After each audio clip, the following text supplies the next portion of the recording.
Thank you all for being here this evening. As Pete said, I've become Mr. November. It's a pleasure to take on that moniker. For anybody who knows me knows that I've long been an aficionado of Abraham Lincoln, and especially this time here in Gettysburg and the Gettysburg Address have become really passionate subjects to me. And 2 years ago, and as Pete said, you can see these recordings of these history happy hours for members in our member portal.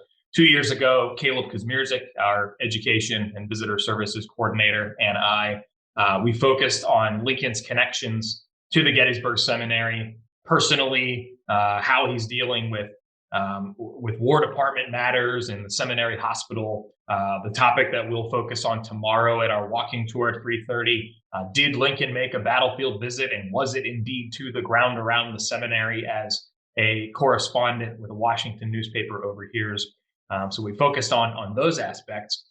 Last year, I focused on another November 19th anniversary, the 23rd anniversary of Dedication Day in 1886, when Confederate veterans dedicated the first Confederate monument on the Gettysburg battlefield, which rubbed quite a lot of Union veterans the wrong way for having been on this sacred anniversary to them of Lincoln and the Gettysburg Address and the dedication of the Soldiers' National Cemetery. But tonight we're going to take kind of a bigger picture, wider lens view of not just what's happening in Gettysburg through the years on November 19th, 1863, but rather what is Abraham Lincoln doing in the Commonwealth of Pennsylvania on the handful of times that he visits throughout his life, really throughout just the last couple of decades of his life, about an 18-year period between 1847 and during his first visit when he's a congressman from Illinois, and his last visit when his funeral train passes through Pennsylvania en route from Washington back to Illinois. And we'll touch a little bit on his time in Gettysburg and in 1863, but really I want to focus especially, as the title suggests, on those periods before and after his visits to Gettysburg in particular. I want to take a look briefly at what does he do in Pennsylvania when he is a congressman in the 1840s. I want to take a heavy look at his inaugural journey, and then a bit of the time that he's in Philadelphia. Lesser known visit in 1864 when he goes to the Great Sanitary Commission Fair to give sort of a postscript on the Gettysburg Address, as we'll see, touches on some of the same themes, albeit at a far different point of the war. And then we'll conclude by taking a look at that period for the funeral train, and especially what is the meaning of that funeral train for the people in and around Gettysburg.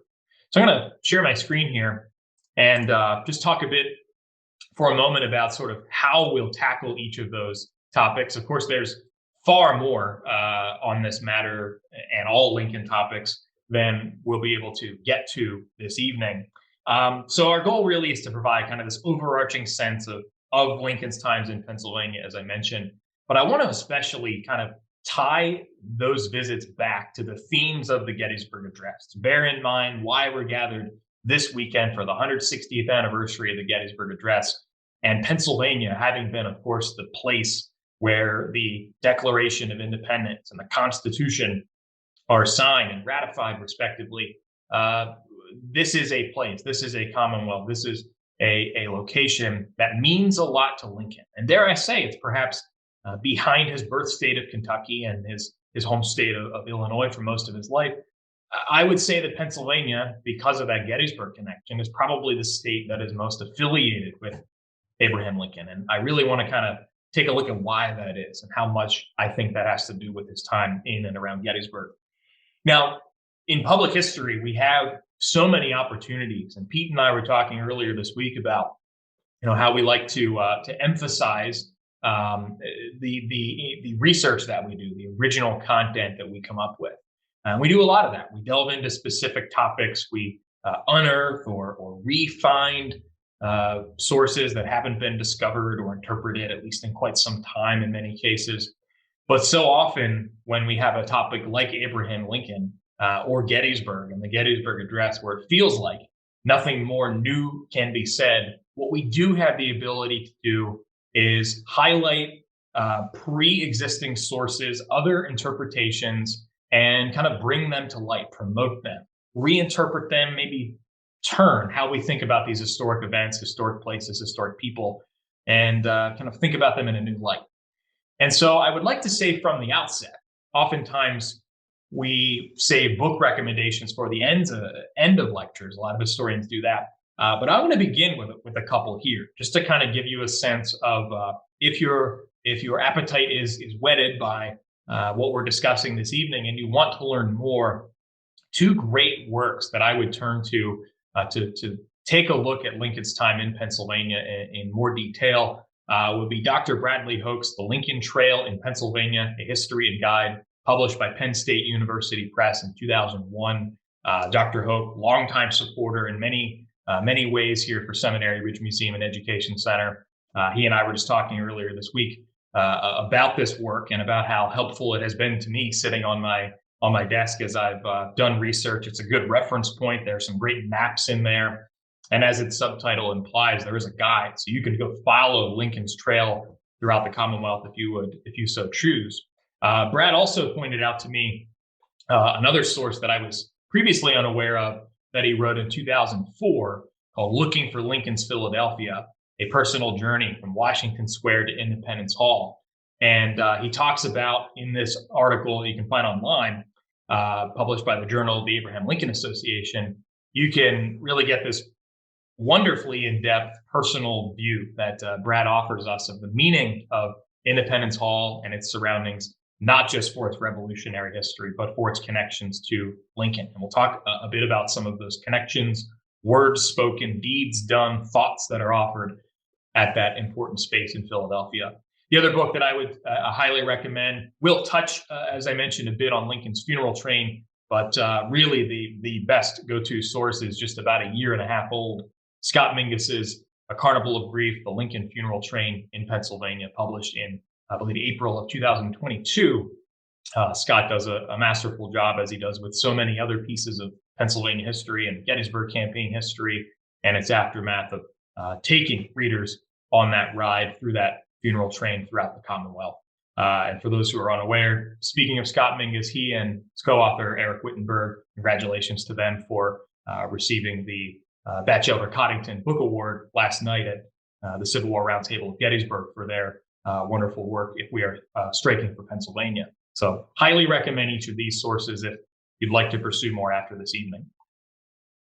One other thing that I'll mention here is some of the same themes that I'll talk upon this evening you can find in my own work at Pennsylvania in the Civil War, penncivilwar.com, a trio of pieces that I wrote in the spring of 2020. It's almost as if I had nothing else going on that I was able to put out several original pieces in such a short time in the spring of 2020.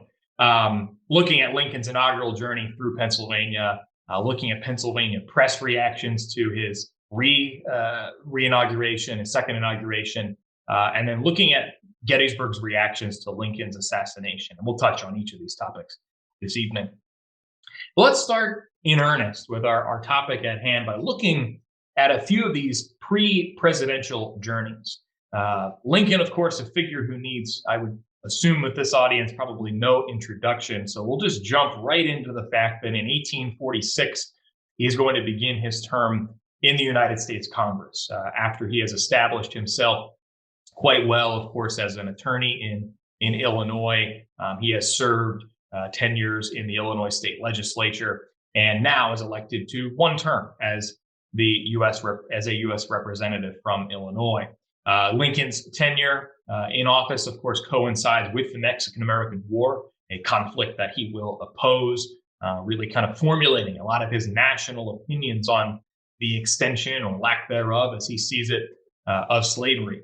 And it's during that period, during this point in time when Lincoln is serving in Congress for his 2-year term, that he'll make a couple of trips through Pennsylvania. And in Dr. Hoke's book, The Lincoln Trail, he really kind of sets out these two categories: times that Lincoln is definitely in Pennsylvania, confirmed visits, and then times that he likely passed through based on his path. And one of the times that we can definitely say that he's really in Pennsylvania for the first time in earnest is at the Whig Party National Convention of 1848. This takes place over a three-day period in June 1848.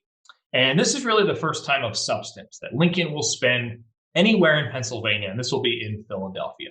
So on your map on the right side, a period railroad map there. I think this is published in 1860, so it's a little bit after he was initially in Pennsylvania. But we can see the web of rail that sprawls throughout, especially the eastern and southern portions of Pennsylvania.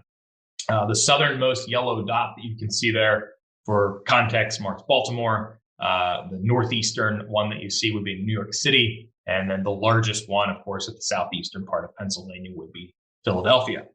A newspaper correspondent who observes affairs in 1848 at the Whig National Convention will say that it seemed as if one half of the members of both houses of Congress have gone to Philadelphia. And of course, that would include Congressman Lincoln, who doesn't go necessarily as a delegate. He will be there in support, though, of Henry Clay, his longtime beau ideal of a statesman, as Lincoln famously said.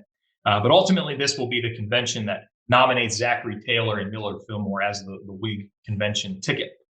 Another observer says that Philadelphia is full to overflowing with people from all parts of the Union. Every hotel is crowded, and the citizens have, with an unbounded hospitality, opened their doors and spread their tables for the accommodation of the delegates. And when I was reading that press report, I couldn't help but think of the accounts that we oftentimes read from the night of November 18th, 1863. Gettysburg, of course, on a far smaller scale than Philadelphia, but it's this sense that there's this big, exciting political event in town. All of these politicians, all of these dignitaries are in town for something truly special, something truly unique, and everybody has to find a place to stay, and they're running out of places to do it. It's much the same as what happens in Gettysburg 160 years ago tomorrow night. And another press report will talk about how the scene on Chestnut Street was animating beyond anything we have ever seen, ever had here in Philadelphia since the glorious days of 1776. Of course, hearkening back to the Declaration of Independence in much the same way as Lincoln would do with his 77 years ago in 1863.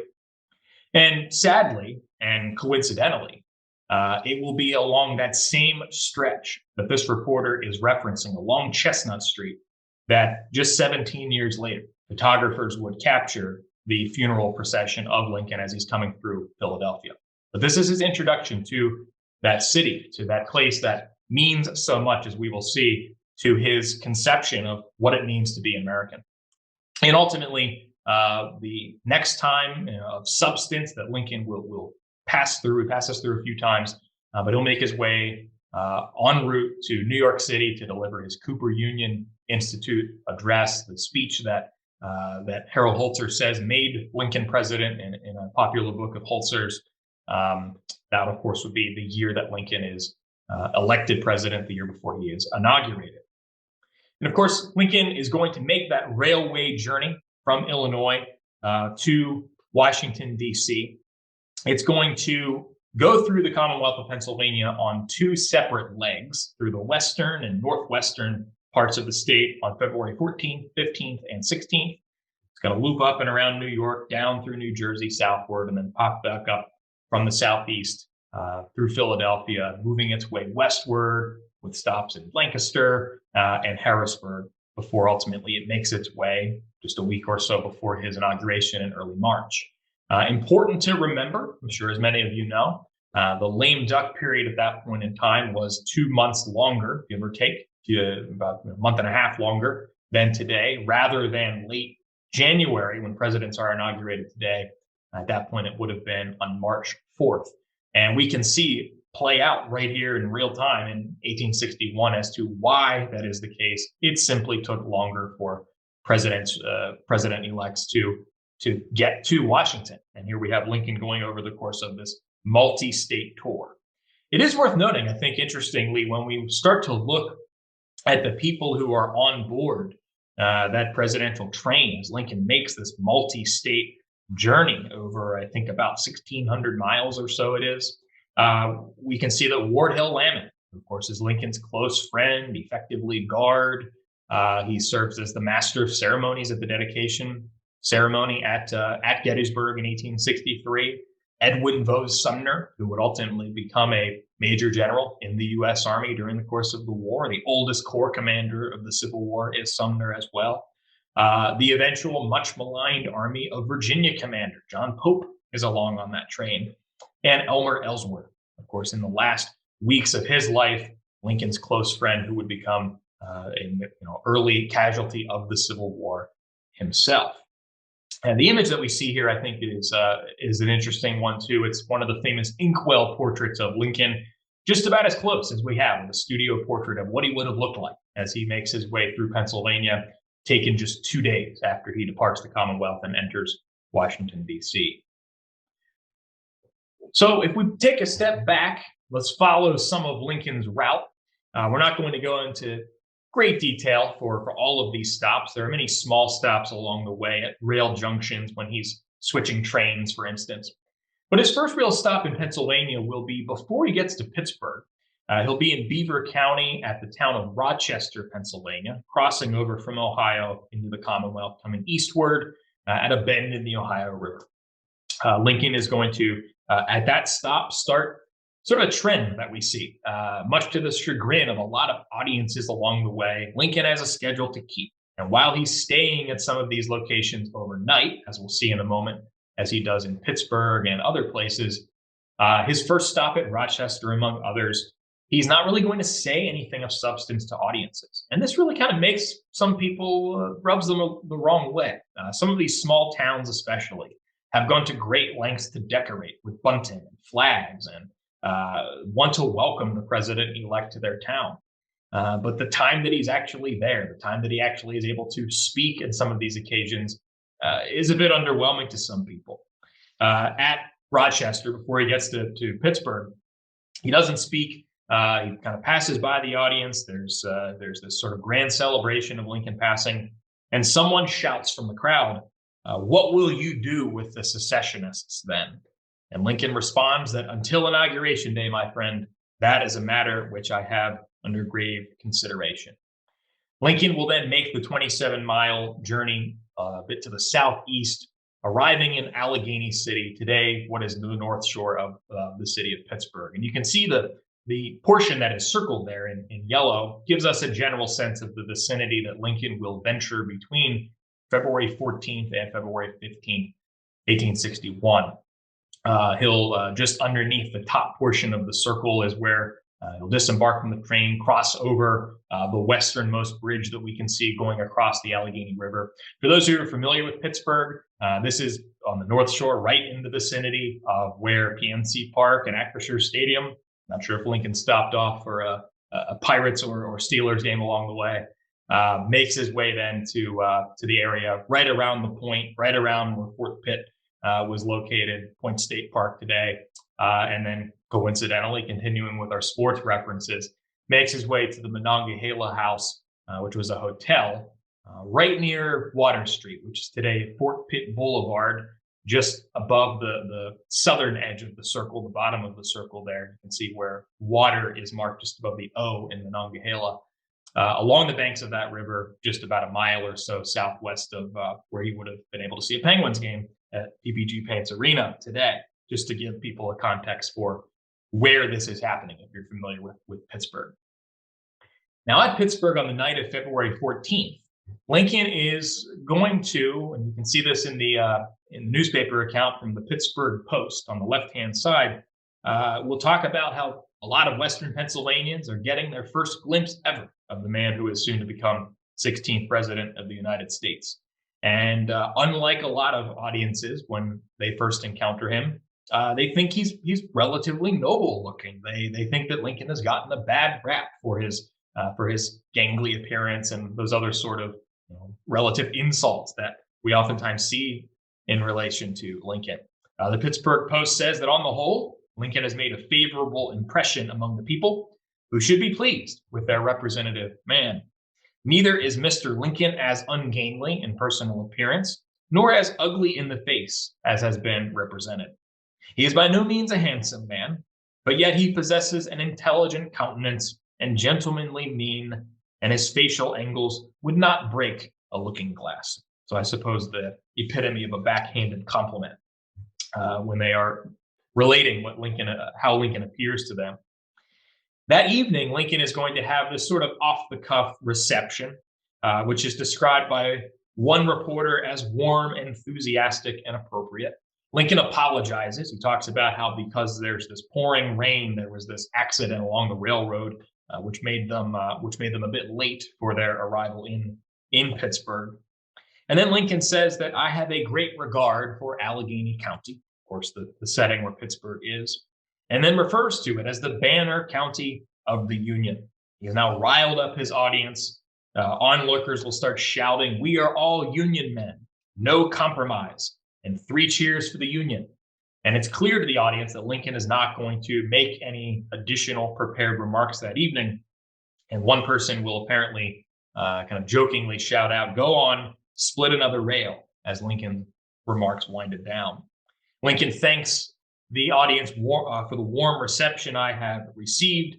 I may have something to say to you of that peculiar interest of Pennsylvania before mentioned, but it would have to wait until tomorrow. At about 8:30 a.m. at the building that you see on your right, the Monongahela House Hotel, which is no longer standing today, Lincoln sarcastically tells the audience that he was presenting them with his beautiful countenance, but he does pretty quickly pivot to more serious matters, making his real first substantial speech along this route, this inaugural journey, as he moves through Pennsylvania. He says in part that the condition of the country, fellow citizens, is an extraordinary one and fills the mind of every patriot with anxiety and solicitude. Bear in mind, it's still 2 months before war would actually break out, before Confederate forces would open the Civil War by firing on Fort Sumter. But he has to quell this idea that there is this sort of war fever, war fervor in the air. Lincoln will cite the spirit of the Constitution as his guiding light among the present predicament, through which the integrity of the Union must be upheld so that the liberties of the people and the peace of the whole country might remain intact. Notwithstanding the troubles across the river, Lincoln stated as he pointed southward, referring, of course, to the Potomac River, there is really no crisis springing up from anything in the government itself. I think that's a bit of an understatement, perhaps. Lincoln being a bit modest, maybe a little naive about how bad things, of course, were at that moment. He has this little discourse on the important question of the tariff, in his words, and then asks his followers to maintain a relationship with their representatives in order to properly protect the coal and iron of Pennsylvania. And then he bids his onlookers an adieu by guaranteeing he would act on behalf of all the varied interests of our common country. I think a good reminder there that Lincoln, A, is familiar with the coal and iron interests that he is surrounded by in Western Pennsylvania, but also a reminder that though there is a war that is about to capture front page news and consume the lives of most Americans for 4 years, there are still other things happening. There are still industries and economies that Lincoln has to worry about as the incoming chief executive. From Pittsburgh, he's going to make a brief stop in Erie, in the very northwestern portion of the Commonwealth of Pennsylvania. The Weekly Gazette, local paper, will recount that Lincoln was hoarse and fatigued and excused himself from speaking at any length, counseling all to firmness, forbearance, and patriotic adherence to the Constitution and the Union. He retired amidst applause. He's going to make this stop just south of the Presque Isle Harbor. So for those familiar with Erie, kind of in the very northern extent, just before you get into Lake Erie itself. From there, Lincoln is going to make that journey for a few days, for the better part of a week, moving through New York, down through New Jersey, and then re-enters Pennsylvania, coming in the Kensington Station near Philadelphia on February 21st and 22nd, 1861. He'll make a stop there.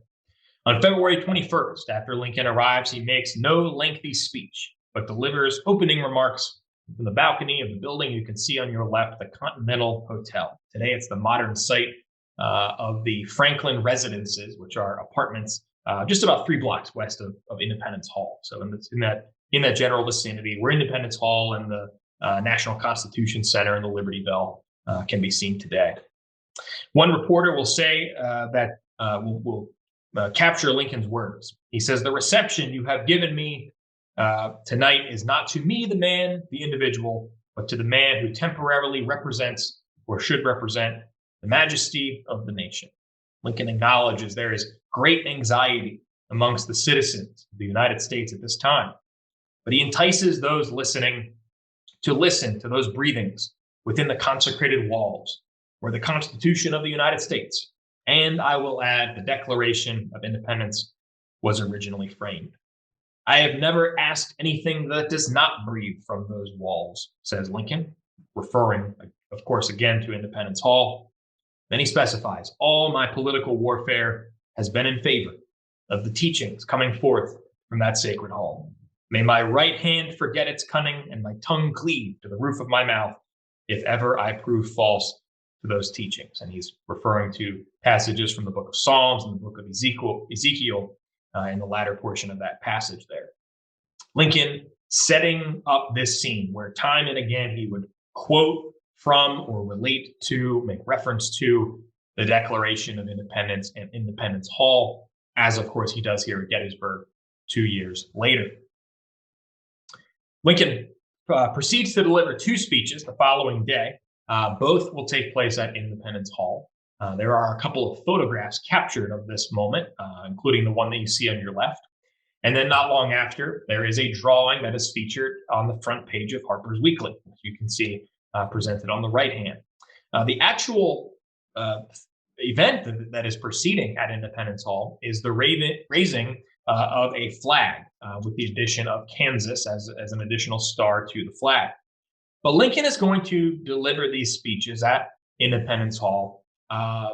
In many ways, they're extemporaneous, and in many ways, they're going to have some premonitions, not only of the spirit of what he would say in his most famous speech, another Pennsylvania speech delivered 2 years, almost 3 years later here at Gettysburg, but also a premonition of his ultimate demise. Lincoln says to his audience at Independence Hall, "I am filled with deep emotion at finding myself standing here in the place where we're collected together the wisdom, patriotism, the devotion to principle from which sprang the institutions under which we live. I can say that all the political sentiments I entertain have been drawn, so far as I've been able to draw them, from the sentiments which originated and were given to the world from this hall in which we stand. I have never had a feeling politically that did not spring from the sentiments embodied in the Declaration of Independence." Sort of more formal, more poetic version of what he had said the following evening. Lincoln admits that he often pondered over the dangers which were incurred by the men who assembled here and adopted the Declaration of Independence. "And I have often inquired of myself what great principle or idea it was that kept this country together so long together. It was not the mere matter of the separation of colonies from the motherland, but something in the Declaration giving liberty, not alone to the people of this country, but hope to the world for all future time. It was that which gave promise that in due time the weights should be lifted from the shoulders of all men, and that all should have an equal chance. This is the sentiment embodied in the Declaration of Independence. And if this country can be saved upon that basis, I will consider myself one of the happiest men in the world." But then he concludes, in really evocative terms, "If this country cannot be saved without giving up that principle, I was about to say I would rather be assassinated on this spot than surrender it."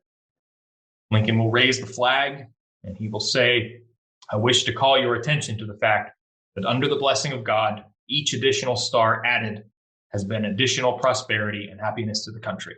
And he says, "I leave this to the welfare of the future and the past in your hands." On those evocative terms, sort of foreshadowing the themes of his most famous speech a couple of years later, foreshadowing, of course, unbeknownst to anybody at the time, his ultimate demise, that Lincoln says, "I would rather be assassinated than give up the principles that are embodied in the Declaration of Independence, signed in the very place where we are gathered right now." Lincoln makes his way further to the west, passing into Lancaster County later that day on February 22nd, We'll make two stops at the locations that you can see circled on the map here. First at Lehman Place, which is just a bit to the east of Lancaster, about 10 miles to the east. Strasburg would be just to the southwest. You can see sort of toward the south central part of your map. I know that Pete is probably cheering right now. The Strasburg Railroad being, of course, famously at that location today.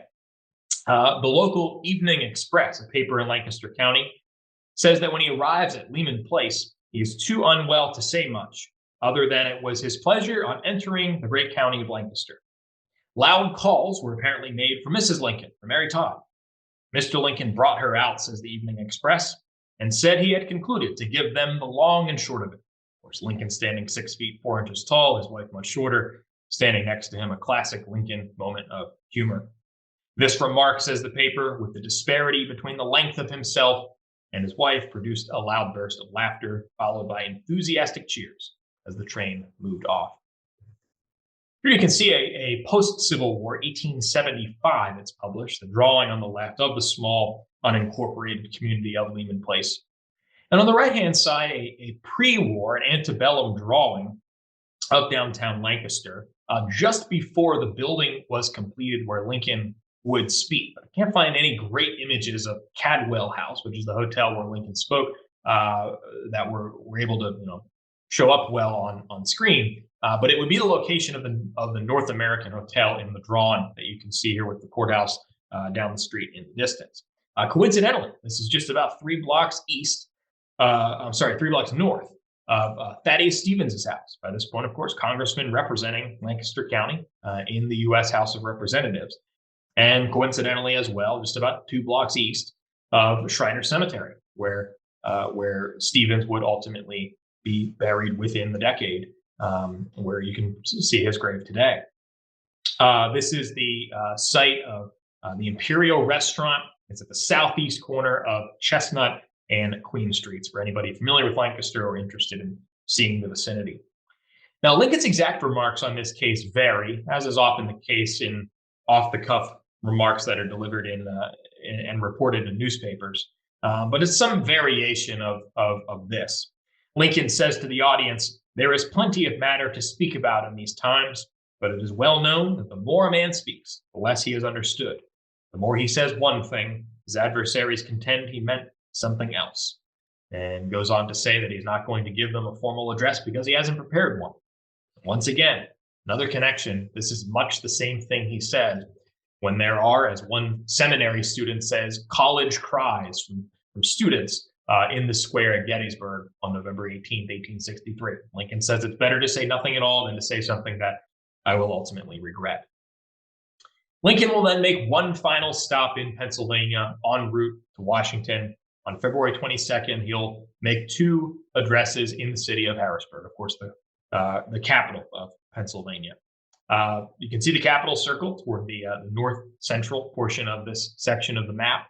And then Lincoln is also going to speak from the balcony of the Jones House Hotel, which you can see at the bottom center of your map. There's an island that you could see partially here on the southwest section of this map. For those who are familiar with Harrisburg, that would be City Island today. Then it was called General Forster's Island. But the Market Street Bridge would be just to the southwest of the Jones House Hotel, circled where Lincoln spoke there before he ventured over to the Capitol. There's this interesting postcard that you can see on the left side here, which says, for whatever reason, Lincoln's speech at Gettysburg, but has this sort of little dinner party basically as the setting. This was an early 20th century postcard. The speeches themselves are delivered from a balcony and before the state legislature in the Capitol itself. So perhaps some artistic license taken here. In the Capitol building, you can see pictured on the right-hand side from a Library of Congress image here, not the same building that stands today. This was a different Capitol during the Civil War era. Lincoln says when he's speaking at the Jones House, he talks about how he knows that there's sort of this martial array, as he says, in the air. He wants to have military preparedness. He wants to be prepared if the nation should go to war. But he says, allow me to express the hope that in the shedding of blood, their services, meaning the military services, may never be needed, especially the shedding of fraternal blood. And so we can see some of these themes that Lincoln is touching on are showing us that he's preparing to potentially be a commander-in-chief at a time of war. At the Capitol, Lincoln will say, "I thank your great Commonwealth for the overwhelming support it recently gave me," reflecting upon the fact that he carried Pennsylvania in the election of 1860. He happens to be there on George Washington's birthday. And of course, Lincoln, being the student of history that he is, being so appreciative of the revolutionary generation, seeing himself to some extent as carrying on the unfinished work, as he would ultimately say, of that generation. He says, "Allusion has been made to the fact that I, for the first time, appeared at the capital of the great Commonwealth of Pennsylvania upon the birthday of the father of this country. On this beloved anniversary, when I had gone through one exceedingly interesting scene this morning in the ceremonies of Philadelphia, where I was for the first time allowed the privilege of standing in Independence Hall." That carried with him. He's reflecting to his next audience now in Harrisburg upon the fact that he was able to speak at Independence Hall earlier in the day. He will then also talk about even further to a week earlier when he had been in Pittsburgh. He says that I hearkened back to some remarks I made by myself at Pittsburgh.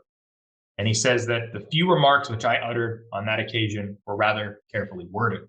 And if we think back to a few moments ago, that's when he's referring to the issues that are happening on the other side of the river when he points south.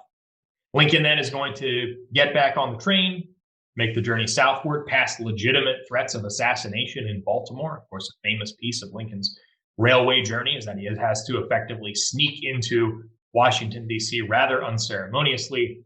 But it's pretty clear in these remarks that he makes at the Capitol in Harrisburg that this week in Pennsylvania, these two trips through Pennsylvania and his inaugural journey overall have meant a great deal. And the feeling appears to have been reciprocal based on the response that he received.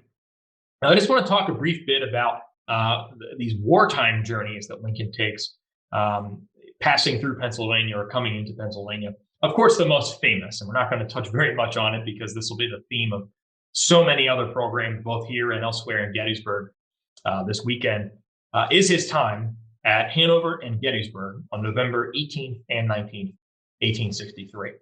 It was 160 years ago today, on November 17th, 1863, that Edwin Stanton, Secretary of War, and Lincoln are going to solidify the plan. Stanton wants to go into Pennsylvania and come back all in one day. Lincoln says that this would not do. He says this would be a near breathless running of the gauntlet. He wants at least 2 hours to visit the battlefield.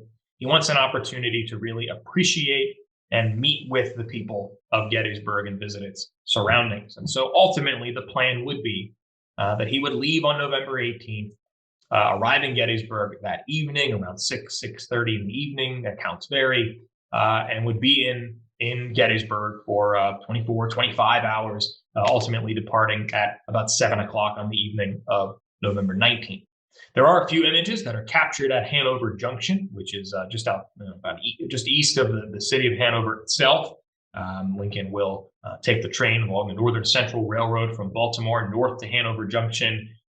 These photographs are taken not with Lincoln in the crowd. Scott Mingus has done a lot of great work on debunking whether Lincoln is in the background, if he's the man with the top hat. You can see back toward the junction itself. These photographs are not taken with Lincoln actually in them. These are rather the crowds that are gathering there, anticipating the president's arrival. Lincoln is going to make some news as he passes through the city of Hanover itself, about 15 miles east of Gettysburg, where, of course, there had been a rather substantial cavalry engagement on June 30th, 1863, the day before the Battle of Gettysburg. Lincoln, in his classic attempt to make a bit of humor, asks the audience, "Did you fight them any?" And the press account that we have from a Philadelphia newspaper seems to indicate that people weren't entirely receptive to this. They don't laugh in the way that a lot of audiences laughed at Lincoln's musings. There were literally soldiers, who had been killed, buried at Hanover, reburied into the cemetery that he was about to dedicate at Gettysburg. And so there's this little off-color humor that Lincoln was so famous for, not particularly well received as he passes through the city of Hanover. And of course, Lincoln would arrive at Gettysburg that evening of November 18th, would lodge that night at the home of David Wills, make his way, it seems, somewhere around the Gettysburg battlefield. We'll talk about that in just a moment. We'll talk about it in detail tomorrow in our walking tour, and then make his way southward down Baltimore Street, down what is today Steinway Avenue, then still part of the Emmitsburg Road, down Taneytown Road, and into Soldiers National Cemetery. A handful of images that are, of course, captured that day of the crowd making its way south along Baltimore Street and gathering in the National Cemetery itself. The burial map of S.G. Elliott gives us, obviously, a sense of where these initial interments were around the battlefield before their burial in Soldiers National Cemetery. Also gives us a nice sense of landmarks, roads, other features around Gettysburg and the battlefield itself. Circled near the top of the map would be, of course, that vicinity where Lincoln spends a great deal of his time on the night of the 18th, the morning of the 19th, at the train station. You can see the rail line running from the northeast into near the center of Gettysburg at the train station that still stands today, and makes that journey a couple of blocks south to what we know today as Lincoln Square, then the Diamond, to the southeast section of the square, to lodge at the Wills House. And then we can trace his path down Baltimore Street, down Emmitsburg Road, down Taneytown Road, and into that side of the National Cemetery. But there's this other visit that Lincoln apparently makes, perhaps on the morning before he attends the National Cemetery. As I've mentioned, 160 years ago today, he tells Edwin Stanton, "I want 2 hours to visit the battlefield." A newspaper correspondent is going to overhear that Lincoln wanted to visit the ground around the seminary. And he visits, this is overheard as a conversation with William Seward, Lincoln's Secretary of State.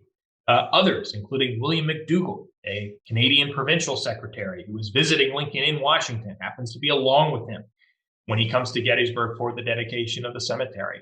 McDougall's grandson would later tell a newspaper reporter from Ottawa that it was this long-standing family story that McDougall visited the Gettysburg battlefield with President Lincoln. And William Tisdale, the man on the right, a young bugler in the 11th New York Cavalry, will tell an interviewer, coincidentally, James Edward Kelly, who was an artist who sculpted, among other pieces, the John Buford statue on McPherson Ridge at Gettysburg. Tisdale says that I rode on horseback behind the president when he made a battlefield visit. So we have to sort of read between the lines. We'll talk more at our walking tour tomorrow. We talked a bit a couple of years ago at our Lincoln's Connections to the Gettysburg Seminary History Happy Hour about the veracity of these accounts. Can we read between the lines to try to figure out whether there was a battlefield visit and where perhaps it might have been? And then, of course, Lincoln will dedicate the National Cemetery with the 272 words we know today as the Gettysburg Address. One photograph confirmed of him, likely just after he has finished delivering the speech on top of the rostrum. Another fascinating connection that I came across relatively recently is that the man at the top right is Henry Eister Jacobs, a student at the Gettysburg Seminary who would enter this institution in the fall of 1863. And the man at your bottom right, Henry Eister Jacobs' father, Michael Jacobs, professor of mathematics and chemistry at Pennsylvania College, Gettysburg's de facto weatherman in the summer of 1863. And some might say its earliest historian. He publishes the book that you can see near the center, Notes on the Rebel Invasion of Maryland and Pennsylvania, which includes a fold-out map that you can see near the center right. And he sends the note that you can see on your left-hand side on October 24th, 1863, to Lincoln, just about a month before Lincoln came to Gettysburg. And Jacobs tells Lincoln that I mailed to your address a small volume entitled Notes on the Rebel Invasion of Maryland and Pennsylvania. The notes were at first prepared for the private use of myself and family, but published at the earliest solicitation of many of my friends. The map was constructed from actual measurements made by myself and son, referring to Henry Eister. Lincoln does not appear to respond, as best I can tell. You can find this scanned at the Library of Congress digitally at loc.gov. There's no response to it, nothing in the collected works of Lincoln, so far as I can tell. But I've often wondered, is Lincoln studying these notes, this manuscript for what would become this book published the following year? And is he studying this map? Is he familiarizing himself with the Gettysburg battlefield? Does he want to know where things were upon this battlefield that he is about to dedicate a cemetery to its United States dead? And then, of course, Lincoln, best known for having had this legacy that is enshrined in Gettysburg for all time, the Lincoln Pew. We can see the image on the left-hand side taken, I believe, in 1914, 51 years after Lincoln is at the Presbyterian Church, sitting in the pew with John Byrne, the local civilian hero of Gettysburg. You can see Lincoln's legacy play out today at the Wills House Museum. Picture on your right side, of course, of the house itself.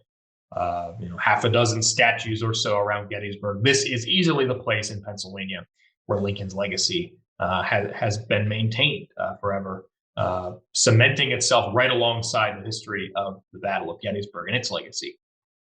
As we wind down, I just want to touch upon these probably lesser known aspects of Lincoln's visits to Pennsylvania. He makes one more visit to the Commonwealth during the Civil War itself while he's president.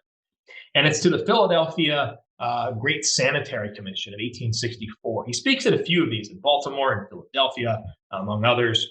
And really, these are efforts to raise money, awareness for Union veterans' causes. The Sanitary Commission puts it on, but Lincoln and others would praise the work of the Sanitary Commission and the Christian Commission and all these aid organizations who are going into United States Army hospitals, who are sending physical aid and assistance and goods to Union soldiers fighting on the front lines. And Lincoln is going to visit on June 16th, 1864.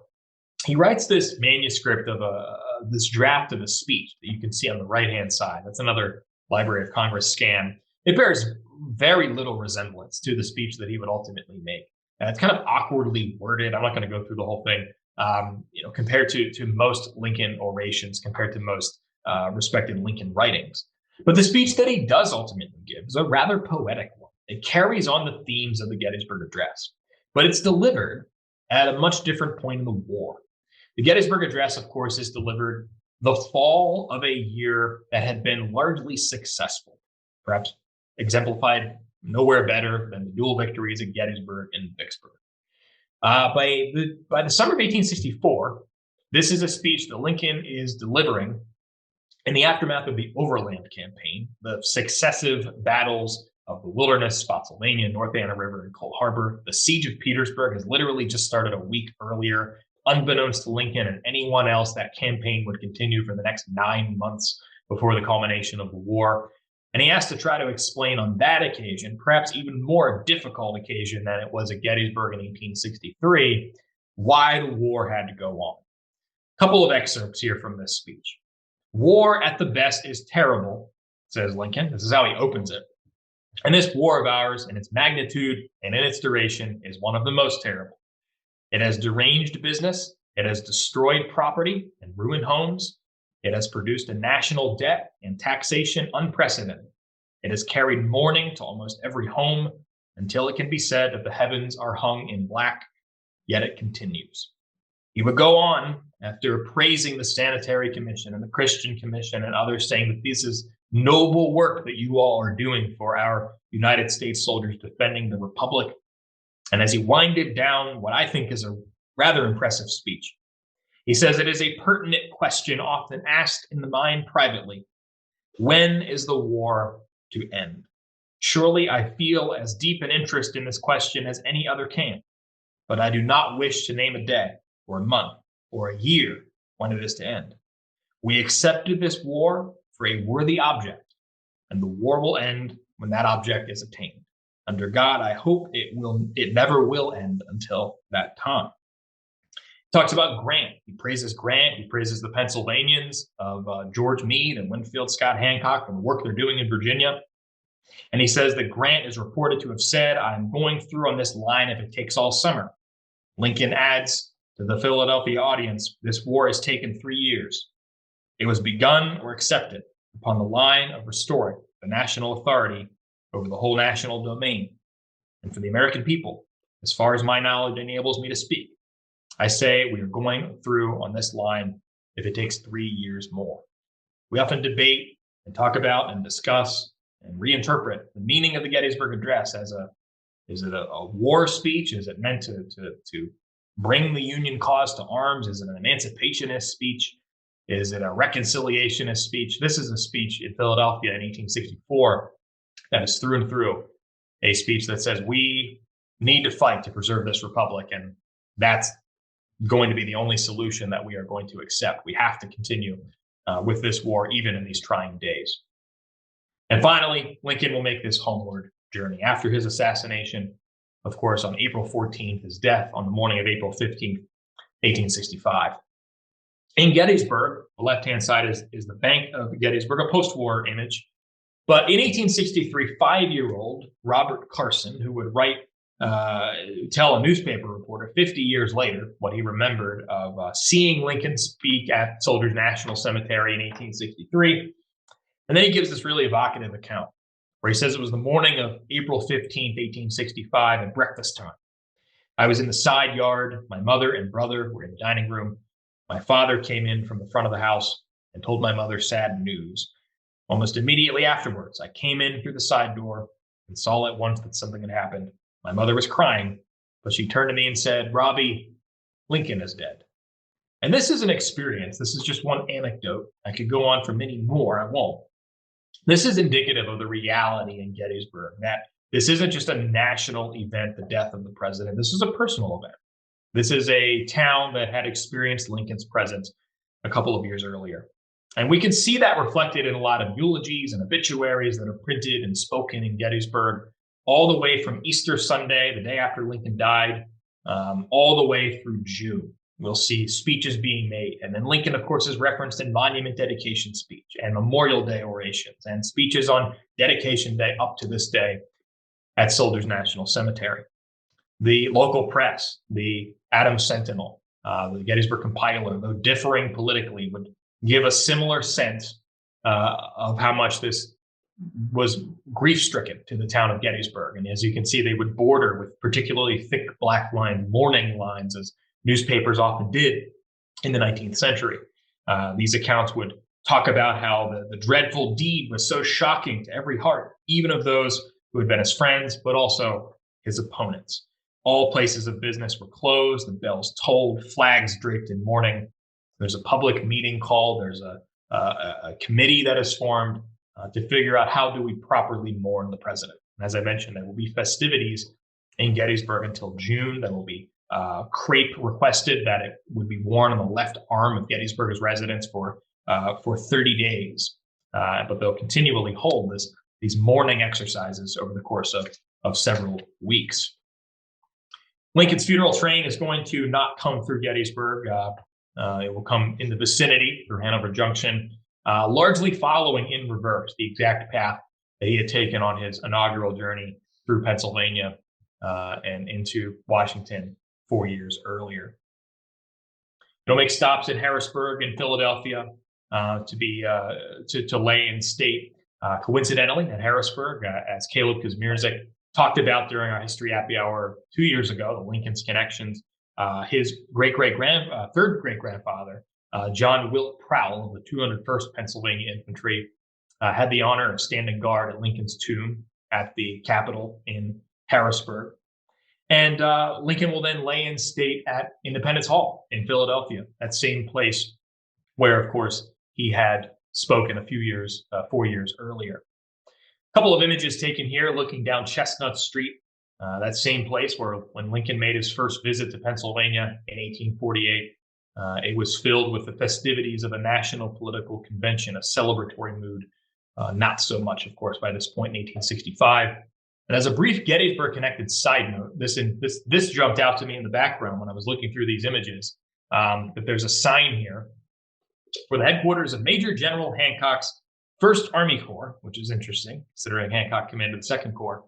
I can't totally read this, but it looks like it says volunteer exemption from what I can tell. And I think that this is paying the ability to pay substitutes, how much you would be paid cash for years of service if you didn't want to serve in union causes. So more investigation is worthy here. I just found this yesterday as I was finalizing my images, but kind of an interesting Gettysburg connection to of course, a Gettysburg hero there, General Hancock, featured on this sign. And finally, this return to Independence Hall. This is where I'll conclude and then certainly open it up for some questions. The Philadelphia Inquirer gives this quite evocative account of the funeral procession as people are going by to look at view Lincoln's body as they are passing through Independence Hall. And I'll just read verbatim these words, which I think harken back to the themes in many ways of the Gettysburg Address. Cold and lifeless, says the Inquirer, he lay in the same chamber where our fathers subscribed their names to the immortal Declaration of Independence. It was proper that Abraham Lincoln, the champion of freedom, the martyr to those principles, should rest under the holy Sabbath in the sanctuary of the Republic. It was fitting, so now we have fitting and proper and fathers, lines, of course, from the Gettysburg Address. It was fitting that his remains should repose during the sacred hours, beneath the eyes of the statesmen and patriots who looked down from the halls of the consecrated temple, a temple dedicated nearly a century since by our fathers as a shrine to freedom. The last of earth of our late beloved executive was conveyed within the classic shades of Independence Hall, on the same spot where 4 years ago he gave expression to sentiments that will live for ages. His remains, in the cold, grim clasp of death, were deposited to receive for a short time the homage and tears of his sorrowing countrymen. In obituaries that are printed as Lincoln continues to make that route all the way back to Springfield, Illinois, we will see the Gettysburg Address referenced in these obituaries. I think giving us a sense that, contrary to what we so often think today, that nobody remembered the Gettysburg Address for decades to come, or that it's a relatively modern phenomenon, I think this is the moment when it becomes particularly popular, is when people are now looking at Lincoln as that martyr after he has now fallen as a casualty of war himself. They're starting to look back to those words that he spoke at Gettysburg. And in some cases, it's as though they're saying he almost could have said those words about himself as one of the fallen. And this just gives you a full sense of the funeral train. Fascinating map, a good period map, published in 1875 by John Carroll Power in a book called Abraham Lincoln, His Life, Public Service, His Death, and Great Funeral Cortege. And I forgot that I do have one slide left here. To bring it back to Gettysburg, this will be my final remark.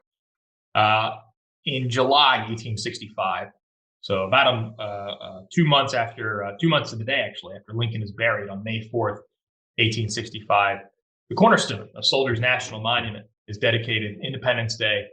The keynote speaker is the man pictured near the center here, Oliver Otis Howe, by now chairman of the Freedmen's Bureau, of course, former 11th Corps commander in the U.S. Army here at Gettysburg.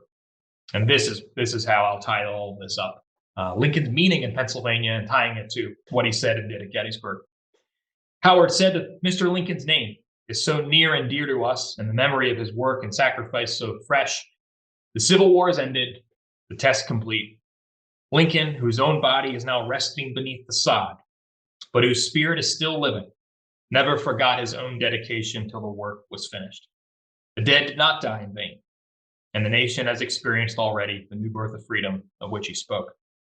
God grant that what he planted, nourished, and is now preserved by his blood, I mean American liberty, may be a plant dear to us, and that its growth may not be hindered till its fruits are firmly set in every state of this union, until the full fruition of its blessed fruit is realized by men of every name, color, and description in this broad land. I think an appropriate postscript to us thinking about, looking at, understanding Lincoln's meaning in Pennsylvania, his trips through the Commonwealth, and of course, that most famous of all, 160 years ago this weekend in 1863. With that, I'll open it up to any questions anyone has. All right. If you have any questions, please put them in the chat. Ryan says, many thanks for presenting here. A question: is there information on any threats against Lincoln from Southern sympathizers during any of his visits to Pennsylvania during the war? Good question, Ryan. I don't know of any specifically in Pennsylvania. I could certainly be mistaken on that. There may be worthy of investigation. It's while he's still in Pennsylvania that he learns through Pinkerton of the threats to him in Baltimore. Lincoln won't come back to Baltimore for a little while, but that's another city that during the course of his presidency, he'll speak at a sanitary commission fair there. I have to wonder when he makes that return trip to Baltimore, of course, the site of the Pratt Street riots, a legitimate threat of assassination against Lincoln. Is there extra care perhaps taken when he's passing through that that city. But in Pennsylvania itself, I don't know of any, but certainly worth looking into. Ryan says thank you. Welcome. Robert asks, the image of Howard wearing an apron is away or mourning? Let's see. Yeah, they have those aprons, I guess, or some sort of a bag. Are they Masonic? Oh, they're Masonic. They are Masonic aprons. You can see it on the guy on the far right. That's right. pretty clear. Yeah. Good catch. Yeah, one other thing that is not evident in this image, but if you look at, I can think of, I think there's at least one photograph of Howard and another of Sherman that are taken in the spring or summer of 1865. You can see that on their arm, they're wearing a black band of mourning. And I would assume that those are likely still being worn at this point in July 1865 as well. Good catch. Yeah.